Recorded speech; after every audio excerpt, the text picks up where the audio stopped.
Ya, sekarang oke. Oke, ayo. Jawabannya dari Bunda Rizky bahwa cerebellum itu memiliki hubungan dengan hipokampus. Hipokampus memiliki hubungan dengan kortikal. Jadi apa namanya? Aktivitas dari cerebellum bisa mengasah ke kortikal. Ayo, 95 tapi nilainya bagus. Oke. Yang langsung coba, yang langsung ya. Yang langsung nggak lewat hipokampus.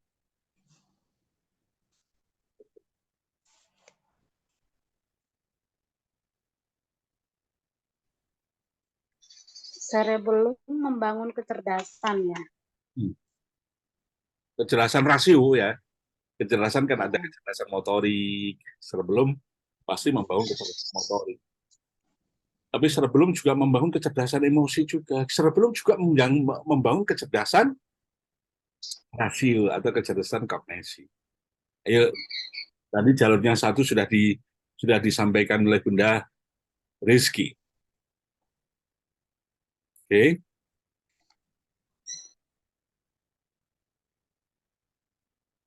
Oke. Ada yang melihat nukleus dentatus. Opo ini bukan lah, bukan rekaman itu ya, rekamannya semua aja. Ada yang sudah mengenal nukleus ya, inti sel yang ada di cerebellum yang berhubungan dengan aktivitas kognitif. Purkinje bukan dok? Purkinje, siapa yang bilang gini? Bunda Ayu. Rizky. Bunda Rizky. Ayu. Ayo jangan, yang lainnya silakan ya gitu. Atau silakan ditulis di ya sel Purkinje. Sel Purkinje itu kan termasuk penemuan-penemuan di abad 21 ini. Gitu. Bahkan di buku baru tentang stem brain yang kemarin saya kirim dari UK. Oh, sel punca. Itu luar biasa cerebellum batang otak gitu. Dan cerebellum dan batang otak boleh kata tugas utamanya berhubungan dengan gerak. Maka aktivitas gerak itu jangan dianggap sederhana. Cerebellum memiliki sel Purkinje. Sel Purkinje terhubung dengan nukleus dentatus yang nukleus dentatus memiliki sambungan panjang sekali, ya, panjang sekali jalan tol, ya, gitu ya, panjang sekali yang menghubungkan kortikal. Ya, ada saraf yang menghubungkan dari otak kecil nih, nih, dia terus ke atas sih. Ya, ada juga yang nyantol-nyantol di sini ada. Tapi ada yang jalurnya langsung ke atas. Ya, terutama jalur-jalur pengasahan kecerdasan langsung yang dikawal oleh sel Purkinje. Ya, tonton ya. Bagaimana, Bun? Oke. Sudah bisa terima? Ya. Jadi bagaimana kok bisa bergerak itu kok mengasah kecerdasan rasio?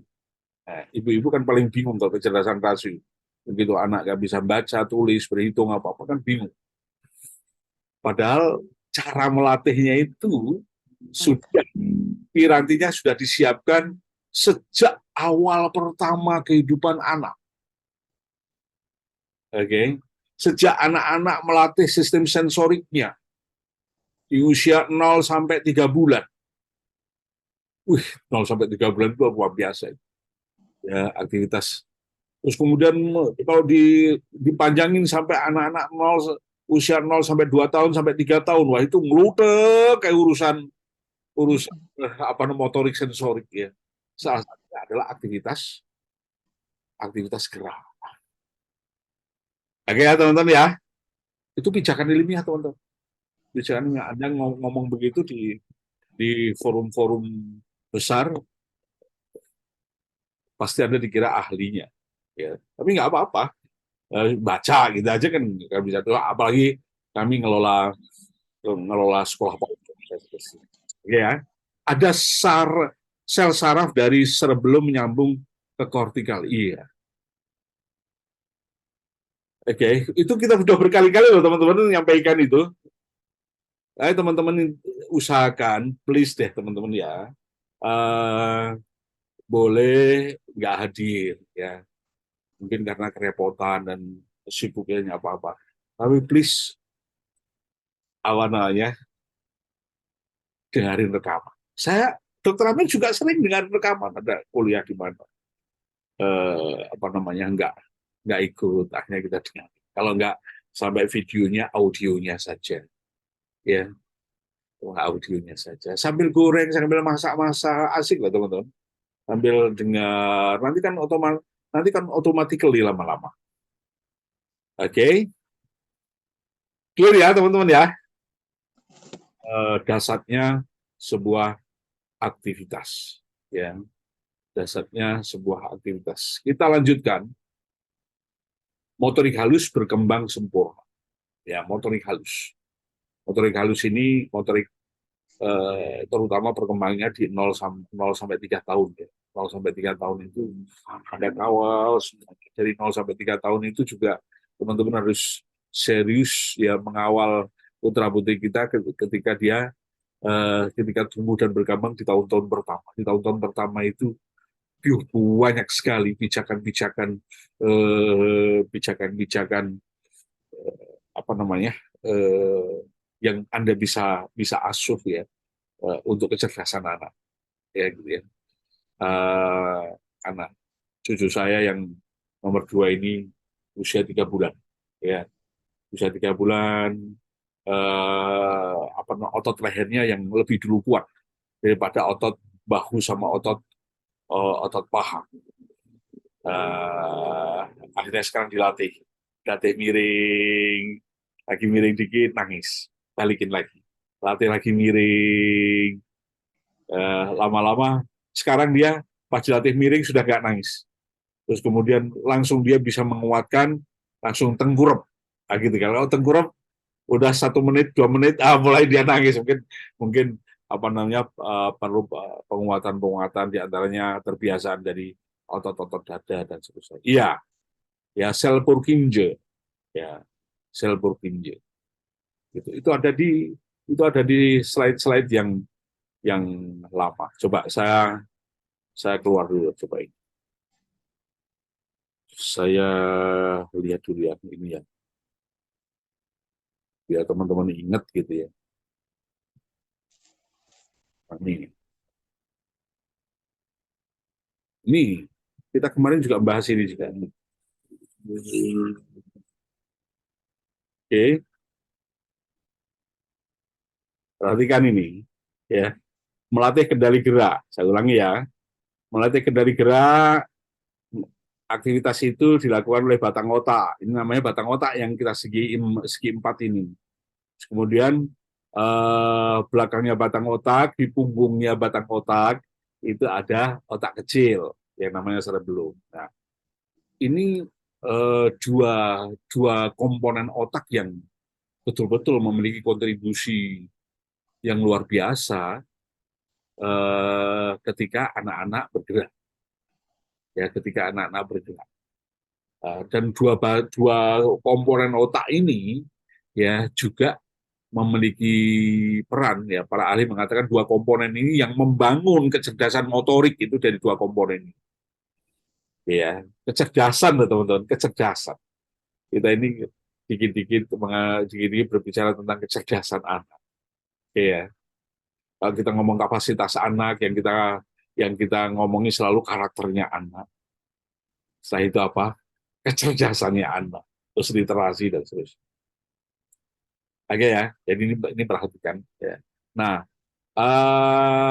hubungannya dengan kecerdasan sampai kecerdasan kecerdasan apa? Kecerdasan kognitif ya, sampai kecerdasan kognitif. Lihat ini, ya. Ini otak kecil nih. Lihat kursor saya, kelihatan ya? Kursor saya kelihatan ya.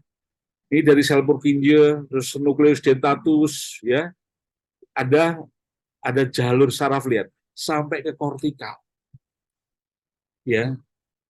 Baik baik cerebellocorticopontine, ada itu jalur yang baliknya. kortiko ke pontin, ke pons. Pons itu bagian dari batang otak. Oke ya, bagian dari batang otak itu salah satunya namanya pons ya. Inti selnya namanya pontin, ya, ada sel-sel di situ. Jadi ada jalur. Ya. Kalau secara umum namanya cerebellocorticalis. Cerebello itu cerebellum, cortical itu cortical region, ya corticalis cerebellum. Ya, oke ya. Kalau di corticalis kan urusannya dengan berpikir, berbahasa dan sebagainya. Oke, di subkortikal isinya tentang emosi dan gerak, termasuk kehalusan emosi dan kehalusan gerak. Oke ya, di print itu materi-materi teman-teman. Jadi semua yang kita sarankan kepada teman-teman itu sudah melalui satu satu apa namanya satu kajian panjang sekali ya, sehingga kami berani membuka kelas online itu ya dengan syarat kelas online itu satu ada soft copy-nya dan di print ya. Boleh kalau Anda punya tab yang bisa dicoret-coret boleh, tapi yang asik di print. Karena dengan di print Anda taktil Anda akan Anda gunakan. Taktil itu akan pas Anda gunakan untuk nulis, kayak gitu ya. Bukan tool ya gitu. Nulis itu juga mengasah kecerdasan. Ya di print ya. Terus kemudian masing-masing satu satu lembar slide, satu lembar print. Printnya print warna karena berhubungan dengan otak. Nanti kalau otaknya hitam putih semua susah bedakan dari bagian-bagian yang lain. Oke ya. Yang kedua, kita berikan rekaman. Ya, kita berikan rekaman karena dalam perjalanan ini ya pengalaman kami harus ada rekaman ya. Sedisiplin-disiplinnya kita gitu ya. Kalau nggak ada rekaman, agak kebingungan di peserta. Agak kebingungan. Bisa jadi awalnya paham ya. Eh, tapi karena catatannya nggak ini ya, nggak clear kayak gitu ya, maka agak kebingungan. Di kelas kita berikan soft copy, Anda ngeprint, kita berikan rekamannya. Nah, ini dua ini harus diceklis, harus. Terus kemudian yang tidak kalah gilanya gitu ya, teman-teman, gila tanda kutip ya. Ya, kita buka diskusi setiap saat. Kita bisa buka diskusi kapan saja. Oke ya, kapan saja. Dan teman-teman kalau misalnya bertanya terus yang Anda tanya kok belum jawab-jawab, Anda bisa ingetin mohon waktunya, misalnya gitu ya. Saya biasanya juga bantu mengingatkan. Cuma saya sendiri juga kadang-kadang pas lagi sibuk sekali ya, ya eh, mohon waktu untuk jawab. Tapi yang jelas ada ingetin yang ada pertanyaan. Ya. Terus teman-teman yang lain juga bisa, oh ada pertanyaan, kalau pertanyaan sama diberikan kode. Ada kode, ada pertanyaan yang juga aku tanyakan. Jadi prosesnya dengan cara begini, ternyata teman-teman kualitasnya hampir hampir sama meskipun tidak sehebat offline ya. Eh, Cuma memang kalau offline anggarannya besar pasti. Anda belajar 1 tahun, ya seperti itu Anda akan habis berapa? Kalau misalnya belajarnya di Jawa gitu ya, teman-teman di Papua berapa banyak dia setiap bulan 3 kali terbang ke Jawa, 2 bulan 3 kali, 3 bulan 3 kali. Oke ya teman-teman ya, clear ya. Ada yang bertanya, yang materi kemarin sekarang nggak usah teman-teman yang menyampaikan, sekarang ada yang bertanya. Yang sudah disampaikan, kemarin kita sudah sampai eh, di motorik halus. Ada yang bertanya, silakan.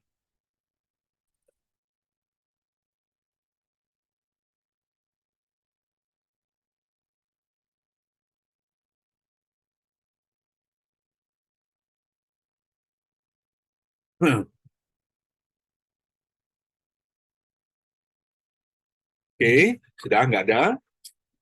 Kalau nggak ada itu, nggak adanya anak S3 kan, berarti sudah paham. Ya, bukan nggak ada pertanyaannya ini ya. Eh, Artinya teman-teman juga bisa bertanya ketika ketika eh, sudah kelewatan, ya.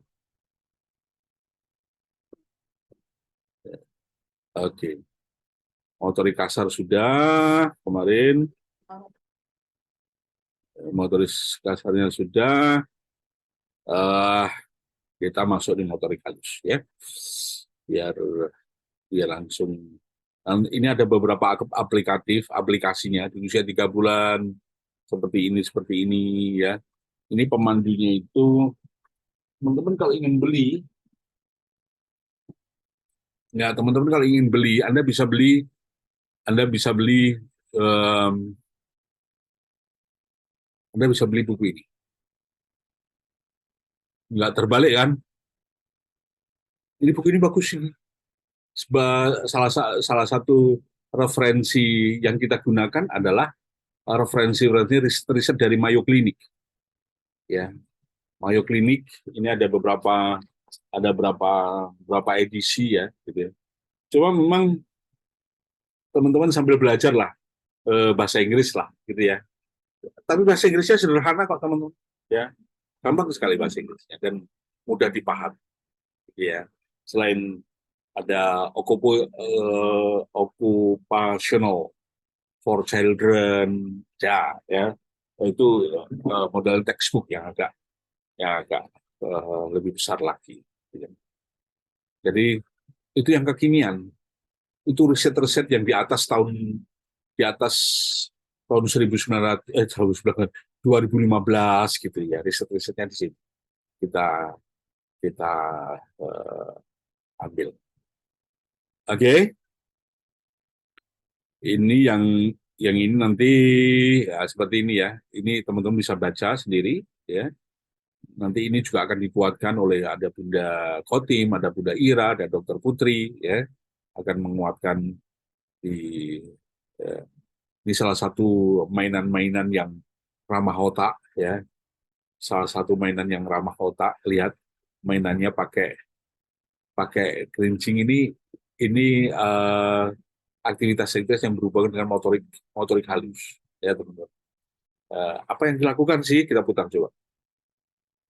Oke, digerak-gerakkan ini tangannya, lihat ini eh, anaknya memasukkan barang itu ke satu tempat yang lain ya.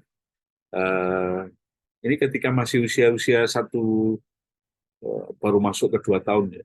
Ya, ya. Latihannya gitu ya. Tidak dipegangi handphone, tidak. Karena kebutuhan dasar, teman-teman. Handphone itu sebenarnya kan sudah kebutuhan complicated dan levelnya udah otak yang sudah matang. Kita memang orang Indonesia, kita cenderung menyalahgunakan handphone. Anda bisa bisa menemukan wawancara yang punya yang punya handphone ya, Apple apa dia mengatakan anakku nggak kita nggak apa namanya tidak kita beri mainan handphone, nggak, mainannya ini yang dibutuhkan otak anak begini ya. Ini bukan punya bunyi kerincing kerincing kerincing kerincing kan, gitu kan, anak kedengaran mainannya seperti memasukkan. Pada saat Anda mengambil ini, lihat, ini taktilnya luar biasa. Kalau berbicara tentang sensorik ya, dari 8 sensorik itu ya, teman-teman lebih lebih banyak mengawalnya di proprioseptik, vestibular, dan taktil. Nah, itu materinya Bunda Khotik. Nanti lebih lebih aplikatifnya di sana. Ya. Nah, ini teman-teman bisa melihat otot apa saja yang bekerja pada saat anak bermain tadi. Ya. Otak apa saja yang terstimulasi? Kira-kira teman-teman bisa jawab ya? Kira-kira anak bermain ini, ya,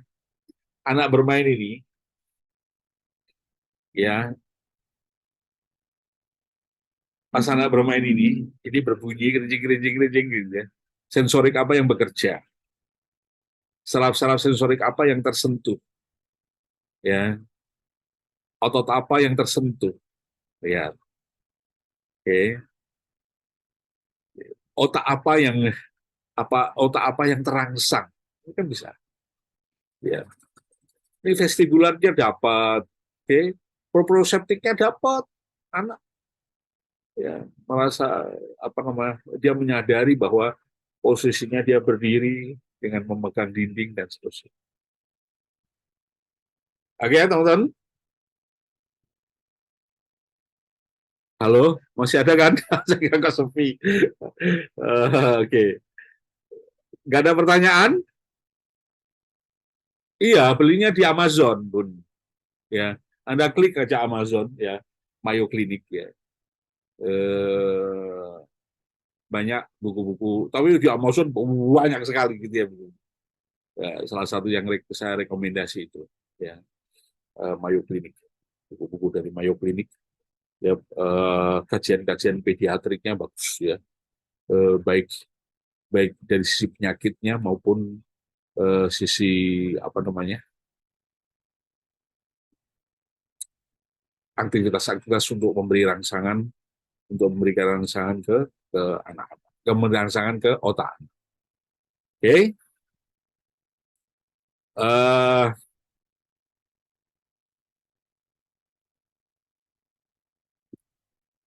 Sekarang anak-anak dikasih HP, nggak boleh mainan sama orang tuanya, dok. Katanya rumahnya berantakan. Nah, ini salahnya, Bang. Ya, ini pemahaman yang salah. Ya, pemahaman yang salah.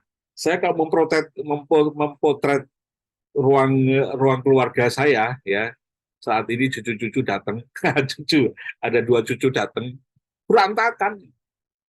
Namun kita ajari juga bagaimana cara mengaturnya. Itu berantakan boleh, ya. Berantakannya di wilayah, kalau ruangan Anda lebih luas, Anda bisa membatasi atau apa namanya, permainan yang boleh berantakan itu boleh di atas karpet yang ukurannya 2 meter kali 3 meter misalnya. Itu sekalian melatih aturan main untuk anak-anak, ya. Boleh berantakan tapi di sini nak, gitu ya. Di sana jangan, ya. Di sini boleh berkotor-kotor ria, berantakan ria. Lo berantakan itu juga punya manfaat untuk memberikan rangsangan misalnya visual, itu bisa dari berantakan. Misalnya bagaimana membangun latihan, mainannya berantakan, ya. Mainannya misalnya seperti kancing baju itu kan besar-besar kan, gitu ya. Cara bermainnya diberantakan gitu ya. Terus kemudian, ayo kita kumpulkan kancing baju yang warna merah gitu ya. Dia jumputin ya, jangan diambil, dia ngambil itu taktilnya dapat itu. Permainannya gitu. Oke, sehingga berantakan tidak harus jelek, ya gitu ya. Dan teman-teman bisa melihat para orang tua yang memiliki anak-anak kecil yang pinter-pinter sekarang itu hampir bisa dipastikan rumahnya berantakan pada saat anak bermain. Tapi kita juga ajari bagaimana cara merapikan. Terus ajari. Belum bisa lagi, ulangi lagi terus. Sehingga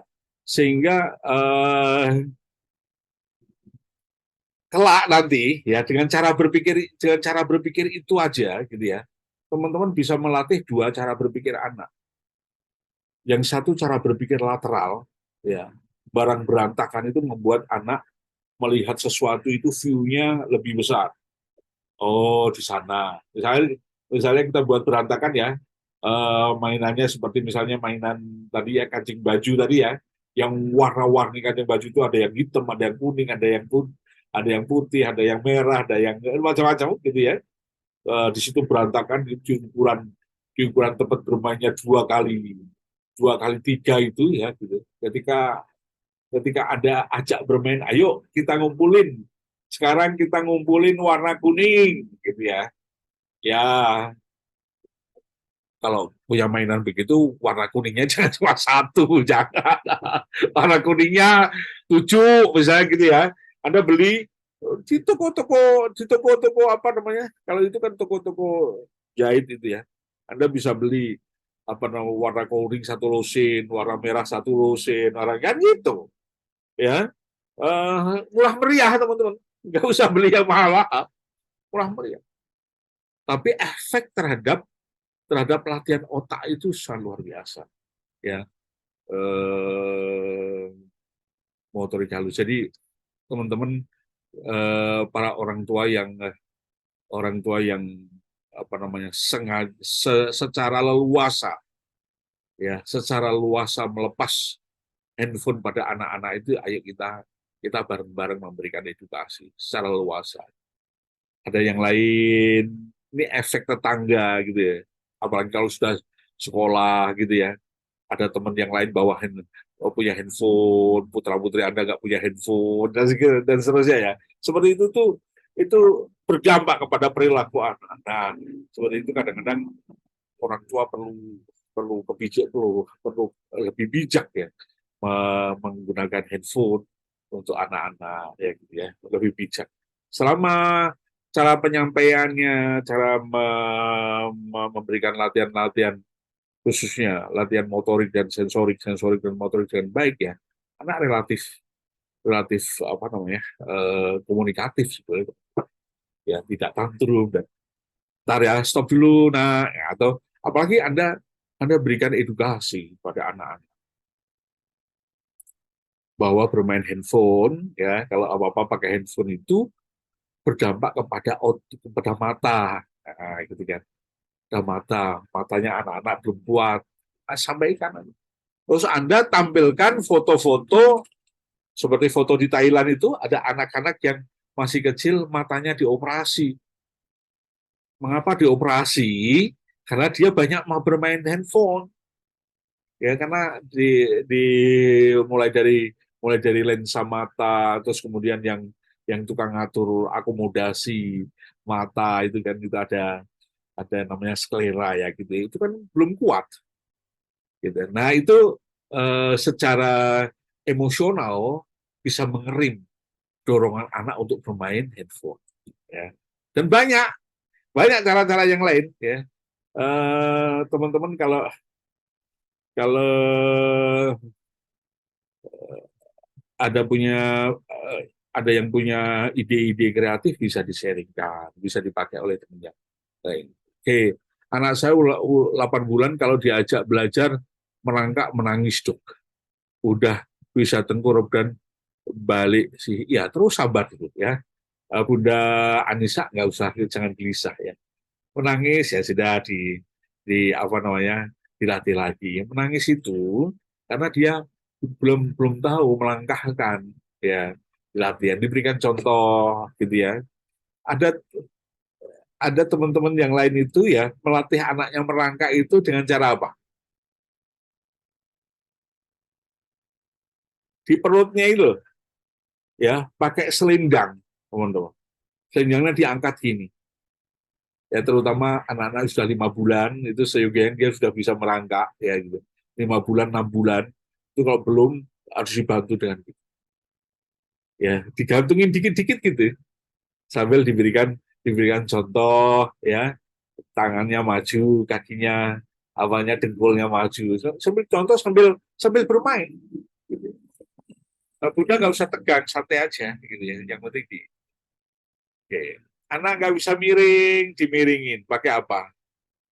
pakai pakai guling, atau guling di, kalau udah nangis ya udah dilepasin, terus latih lagi, terus latih lagi. Jadi letak kecerdasan anak itu terletak di berapa banyak latihannya. Ya, jangankan kecerdasan anak, kecerdasan manusia, ya, eh, terletak di berapa kali latihannya. Nah, disinilah ujian orang tua, ya. atau seringkali orang tua yang bermasalah secara emosional, dia gagal di sini. Ya, nggak sabaran, ya. Atau kadang-kadang karena emosinya kurang bagus, akhirnya diserahkan ke pembantu. Pembantu nggak punya ilmu tentang mengasuh anak, dia buta, gitu ya. Oke ya teman-teman ya.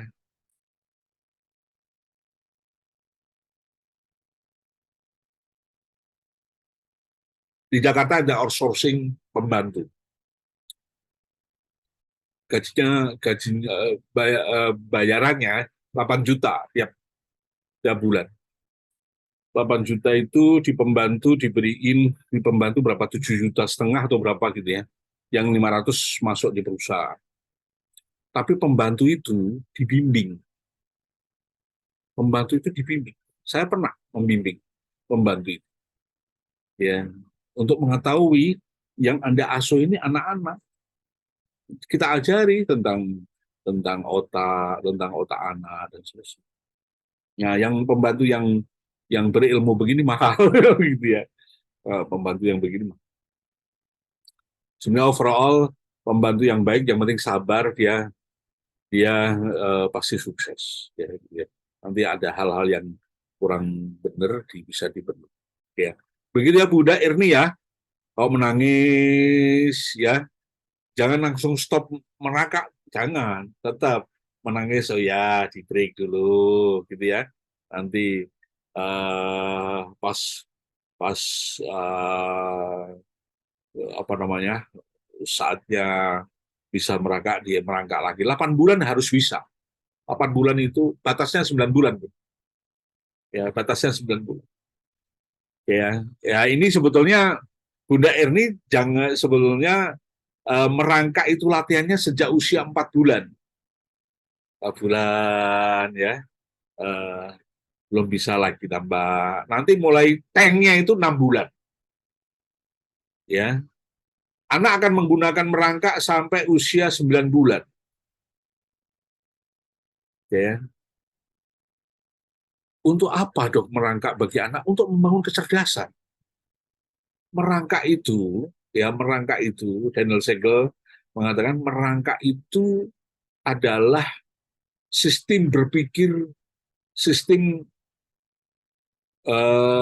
sistem otak anak melakukan satu yang namanya integrasi dan keselarasan. Itu sesungguhnya proses berpikir itu. Ya. Jadi pengalaman berpikir anak pertama kali itu di merangkak gitu ya. Ya. Karena ketika dia maju ke depan, tangan kanannya maju ke depan, jengkolnya maju ke depan, ya, itu selaras. Otaknya selaras, dan itu efeknya nanti ketika dia berpikir, ya, berpikir menghubungkan ini, menghubungkan itu, ya, sehingga tidak muncul rasa takut dan nggak nggak nggak merasa rasa takut ketika melakukan hal yang baru. Itu karena apa? Karena pikirannya selaras. Kalau pikiran selaras, ya, aktivitas otak terintegrasi. Oke ya. Kalau pikiran selaras, cenderung fleksibel. Sebaliknya, kalau pikiran tidak selaras, cenderung pikirannya kaku. Anak akan jadi kaku. Cara meresponi sesuatu kaku aja. Kaku itu apa sih? Kaku itu indikatornya nggak punya ide baru. Kaku itu Anda tidak bisa melihat dari sudut pandang yang berbeda. Ya. Anda melihat apa namanya?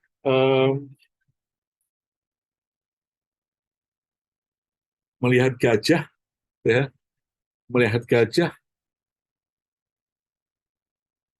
dari belakangnya, ya. yang nampak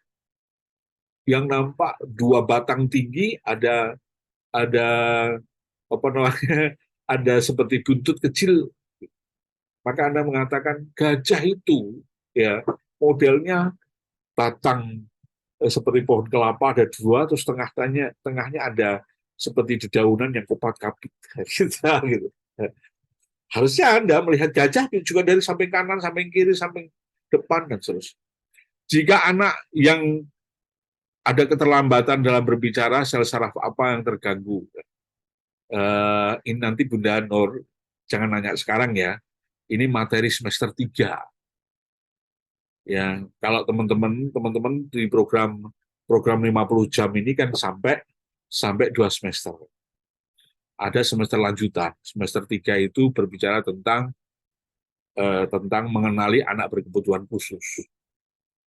Ya, seringkali saking tidak mengenalinya kita anak berkebutuhan khusus, anak tidak berkebutuhan khusus kita masukkan di anak berkebutuhan khusus, ya, gitu ya. Karena kita jadi saya nggak mau jawab sekarang ya Bunda Nurbaiti karena materinya bukan itu, ya, materinya bukan itu.